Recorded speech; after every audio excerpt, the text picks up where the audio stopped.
Welcome, our fellow lovers of love, and thank you for joining us on yet another excursion through the stream of consciousness, down the river of tranquility, to fill the lake of life with love.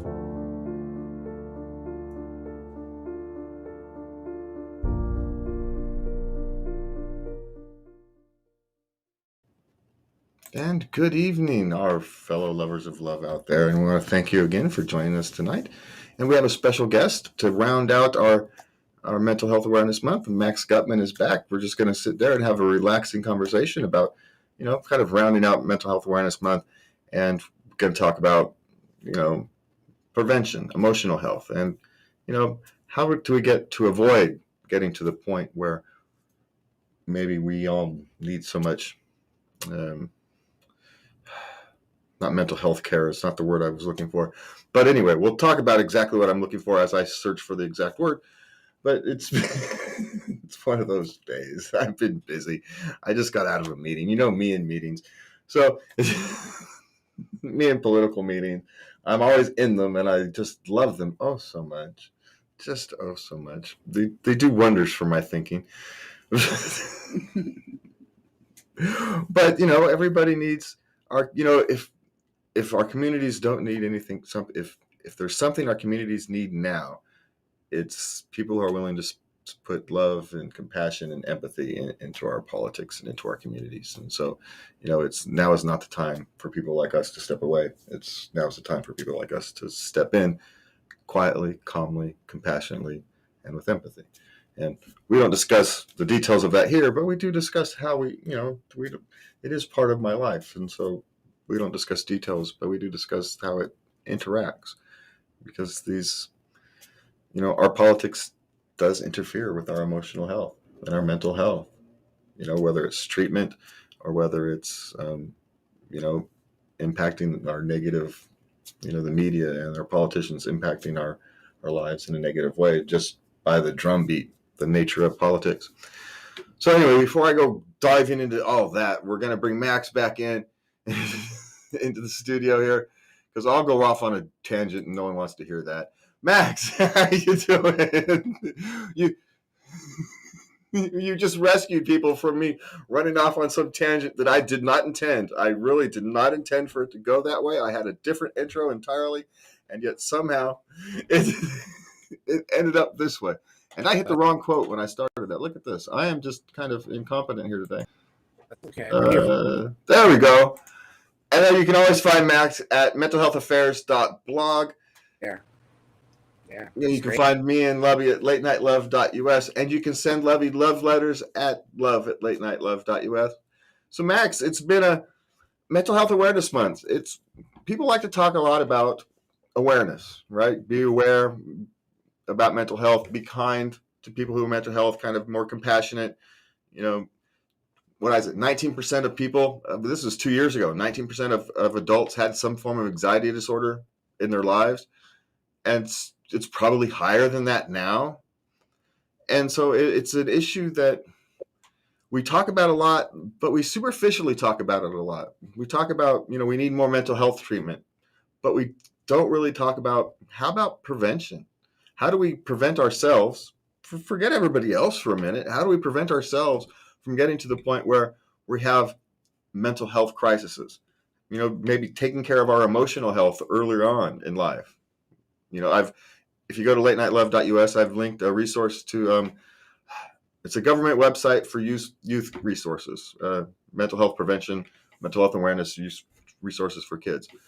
And so for me, we take this emotional health at a younger age, and maybe we can prevent some of this mental health need later on. I don't think we address it early enough. What do you think about that? I couldn't agree more. Like you said, we talk about a lot about awareness. Like, it's out there. We need more of this, more of that. But I think it's almost like they call that we're projecting what the real need is, and the real need is to be more aware of ourselves.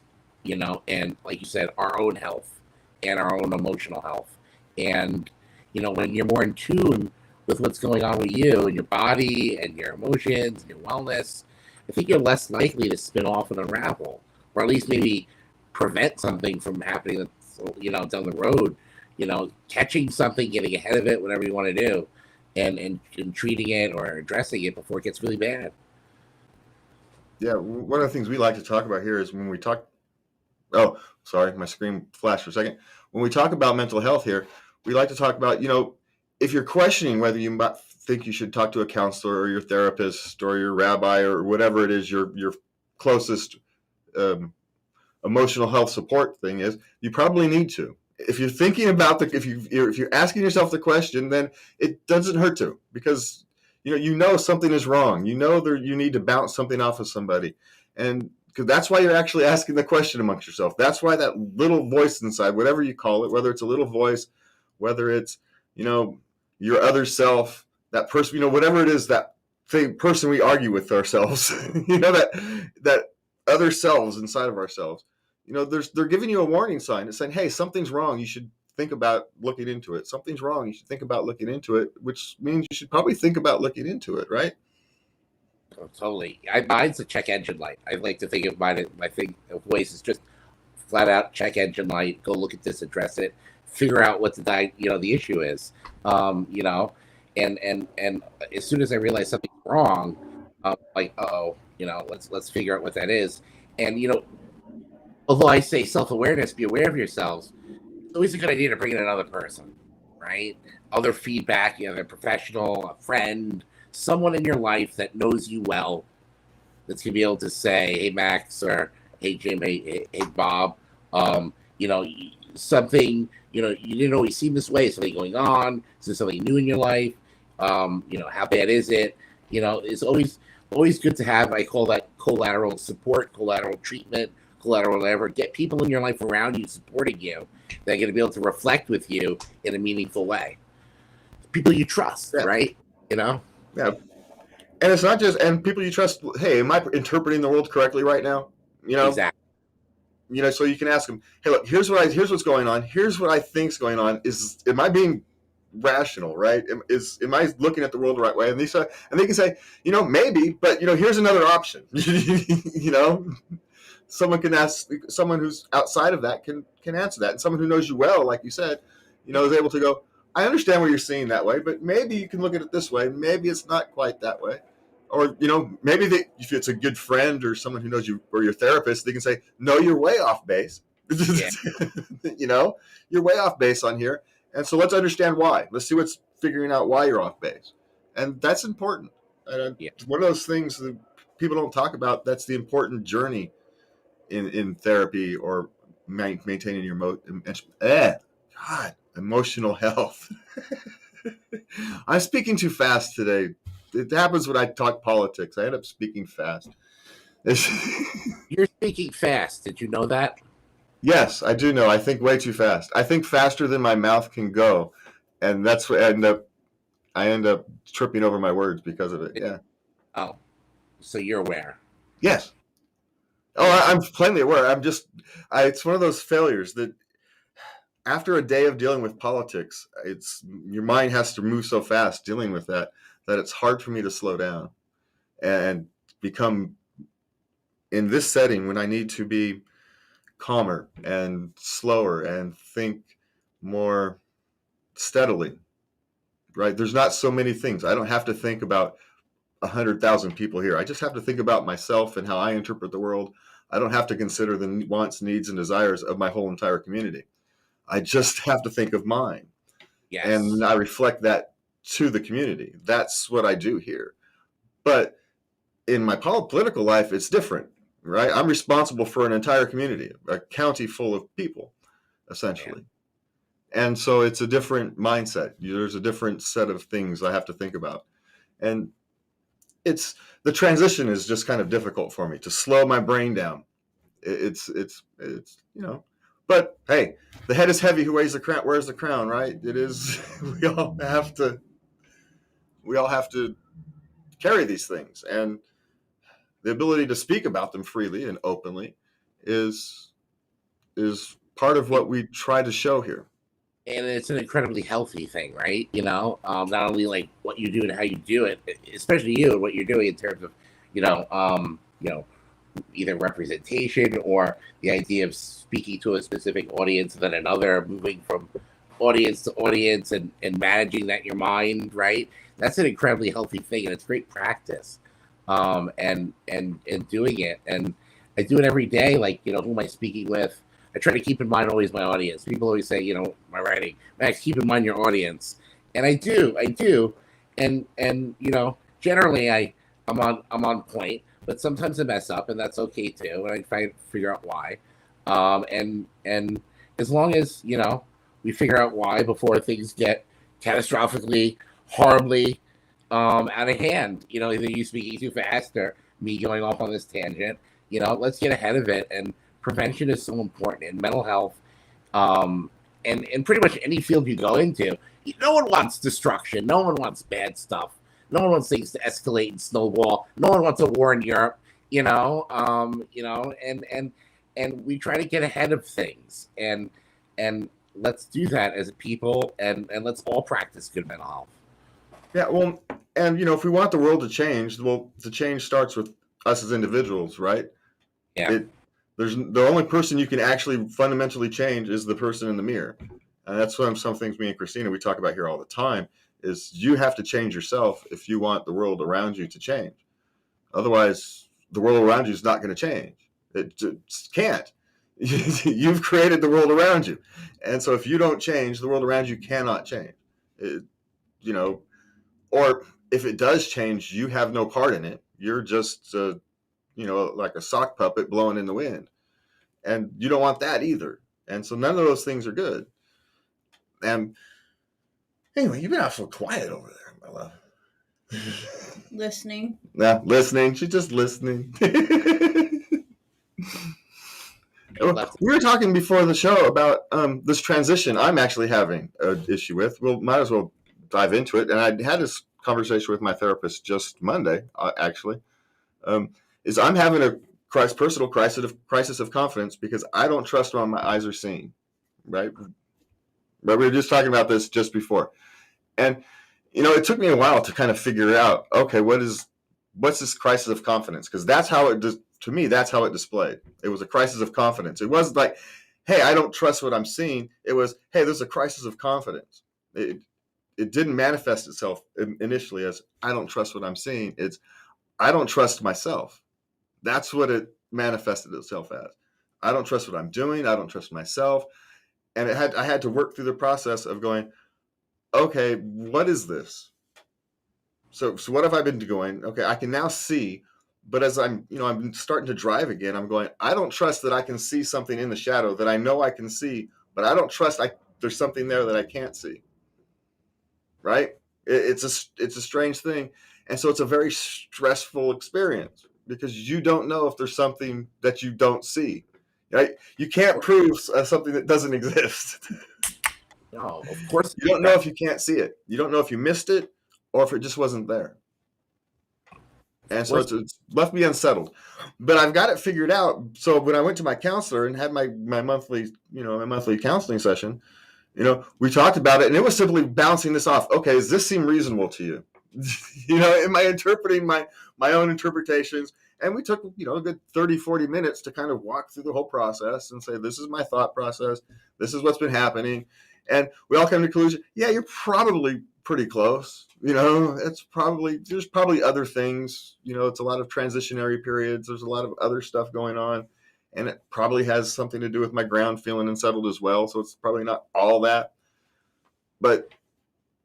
And that's kind of the process of making sure it doesn't escalate, right? Because that's the real danger. If I just let it be, if I don't deal with that, then it escalates into something that's far uglier, right? It's not that I just don't trust my eyes. It's I don't trust me. Yeah, it's bad because if you don't trust yourself and you don't trust your judgment, how do you know that it's a problem? And how do you know a problem's a problem, right? And it's it snowballs from there. It's like, and then it may not be a problem, so I'll just let that go.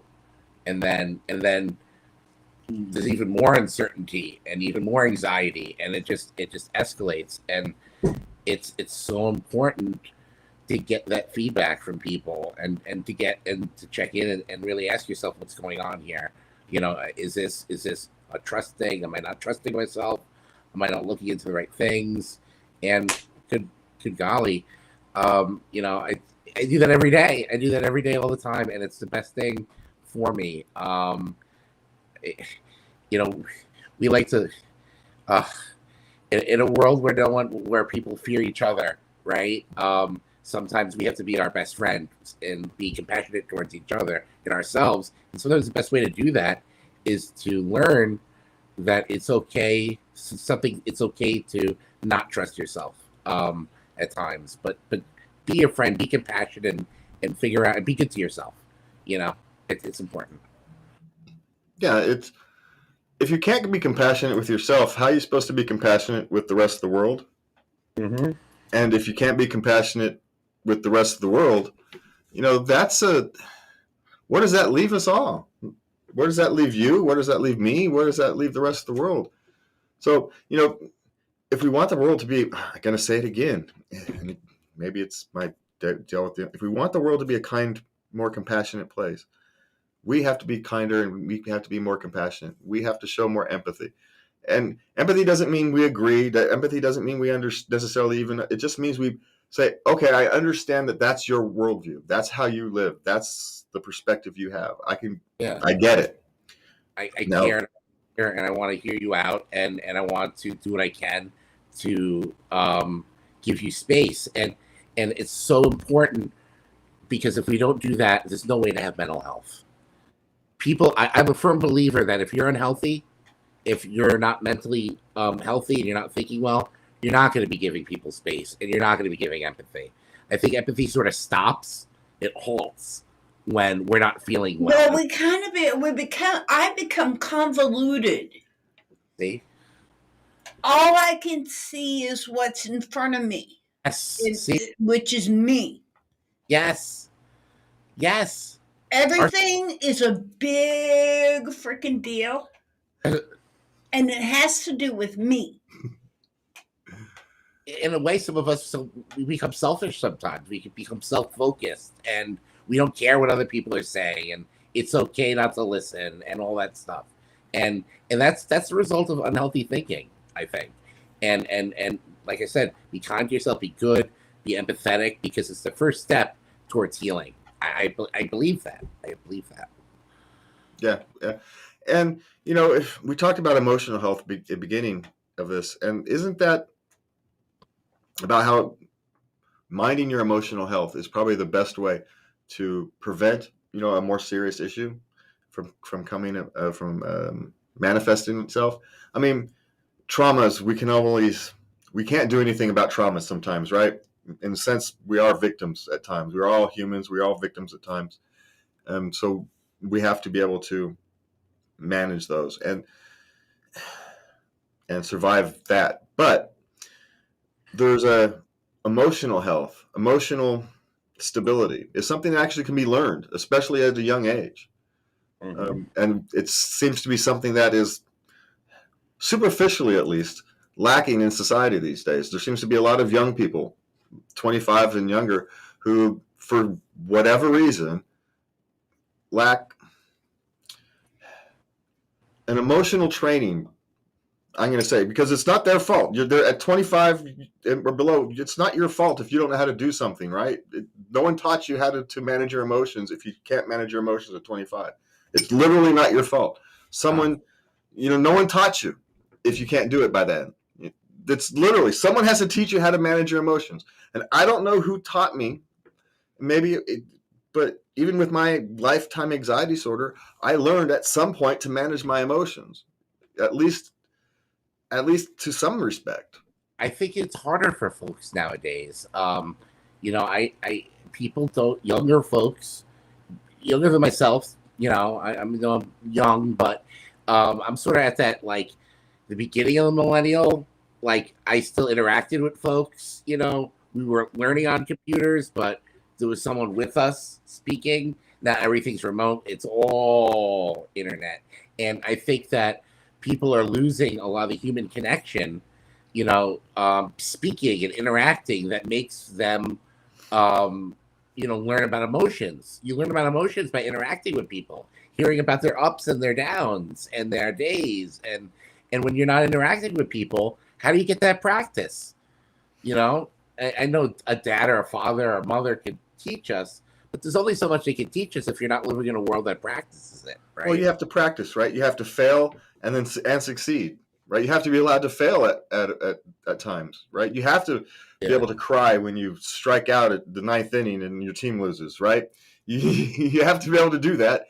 You have to be able to sit there and cry, and you have to be able to pick yourself back up and say, hey, there's another game tomorrow or next season, and because I didn't succeed at bat doesn't mean I failed at playing baseball. I had a good season, right? Or whatever it is. We have to learn how to put these things in perspective. And if we never get the opportunities, or if we always have, our parents, it always hover over us and protect us from getting emotionally hurt. But the other side of getting emotionally hurt is you get to practice recovering from that emotional hurt. And if we never have the practice of recovering from emotional hurt, you don't know how to deal with it, and we're emotionally weak and emotionally fragile, and it's actually sad to watch. There's people who can't control their emotions at 25, and you're going, what are we going to do as a society when these people are 40 and if they haven't learned how to manage their emotions by then? How do we actually get through to them? How do we get through to people who are in their 20s? How do we teach them, hey, we need to learn how to we need to help you manage your emotions, because it's not healthy for you or society in the long run if we can't do this. Yeah, no, it's true. It's true. And it's sort of almost polarized. It's either, that like instability where like you can't manage it, it's ups and downs, you're labile, or there's flat, nothing there. And it's like you're like talking to people, you're like, is there anything inside? Like, you feeling me? Ever that expression, are you feeling me? And now it's more relevant than ever because I sometimes don't think people actually are feeling, and and it's scary that way too. It could go both ways. Yeah, I hadn't thought of that. It's they're either on, like, up and downs, complete up and downs, or they turn it off as a protection, right? I can't live like that, so I'm just going to turn it all off. That makes sense. That's a protection measure, right? Yeah. I've got to turn it off because I can't survive the emotional ups and downs, so I'm just going to turn it off. And so they live. That's why we have a lot of these people checking out. There's a lot of young men and women who are just checked out of life, essentially. They go to work, they pay their bills, but they don't have a life, so to speak. They don't have any. They're kind of like have you seen the Lego movie? No, I haven't. Oh, they're kind of like the main character in the Lego movie. He's just a character. He's so generic that no one can recognize him, right? He's such a generic character that he just blends into everything. And it's kind of, ultimately at the end of the movie, the bland generic character saves the day and all that. But but it's the bland generic character that has kind of nothing unique and special about them. But because you've turned off your emotions, how can you? You can't be unique and special, because and that's different than someone who, say, has low enthusiasm, low natural enthusiasm, right? Sure. Yeah. Yeah. So there's a little difference there, and it's hard. Sometimes these things can be hard to see, but when we see it such cultural wide, and you see so many people suffering from emotional and mental health problems. And if you see them suffering from emotional health problems, we know there's going to be a wave of mental health problems coming from that. You can just see it coming. And you're sitting here watching it, and you're going, oh, my God, what can we do about this? I don't know about you, but that's what I see. I see a wave of mental health problems coming in 5, 6, 10 years. And we're not prepared for it. Not at all. Not at all. I saw as soon as we were headed in that direction, but the pandemic, I think, and the aftermath is only going to make it, sadly, a lot more difficult than it was going to be. Now it's going to be really bad, and I think we have to get ahead of it as a people, and really, let's think on months like this, Mental Health Awareness Month, but we really got to be concrete and put real stuff in place, so it doesn't become a mental health pandemic. I mean, we're rolling out stuff now across the country. We have like the suicide prevention hotline. and other measures that are really concrete, to give people real tools, when there's nothing out there, to grab onto and nothing left, to say, okay, I have a resource, and like you give out resources, and I think we're gonna have a lot more resources out there for people, because like we've been saying, is people aren't equipped with what they used to have 15, 20 years ago. So we as a people have to step in and build it into our very fabric of what we do, whether it's federal laws or new mandates that give people what we're not producing in home organically, as a culture. If we have, as a society, have broken our social bonds, we need to rebuild those bonds somehow. And there's probably 100 different ways to do that, and we need to do all of them, right? There's not going to be one silver bullet to solve this problem, or we're going to have to build a big net, and that big net's going to involve local governments, community services, federal governments, state governments, and all of us as individuals. Those nets will not hold together if we as individuals don't hold it, right? Our societies, our governments, our whatever businesses or community organizations, they can build everything they want to build, but if we as individuals don't hold that net for them, it will fall down. Oh no, it's true. I make a not a joke about it. It's I'm a little flippant at times in my writing, but with the blog, right? I say how this is a call to arms, this blog, and this is about urgency and getting the word out, and it's about finding a solution to the mental health crisis. And then I write at the bottom, a little disclaimer: this is really not a solution, and this is really not going to be the only thing that's going to help us. We really need to think of what we're going to do down the line to really help people, because this blog is not going to do it. We all really got to do something, and we like to say, a finality. There is no finality. Life continues, life goes on, life moves, and unless we really figure out what we're going to do at all times, right? Prevention is every day. It's not tomorrow or 10 years from now. We're always figuring out as people solutions to problems. So let's do it in our mental health, right? Yeah, I've been studying leadership a lot recently, and one of the things that Simon Sinek he talks about is leaders have a tendency to play the wrong game, right? There's finite games and there's infinite games. Baseball, checkers, chess, those are finite games. But life is an infinite game. There is no end. You play until you run out of will or resources to play, right? Yes. That's how long you play the game. Yes. And so it is. So this mental health is not something that you win at. There is no end. No. It is. We just have to continually play it, and we have to continually change and manage how we play this mental health game until we get better at it. And we will never be perfect, because the conditions around it that we change will change, right? As soon as we get good at dealing with something, we're going to realize, it's not, stuff has changed, and then we're going to have to change. Yes. And so that's just the way of the world. But it's such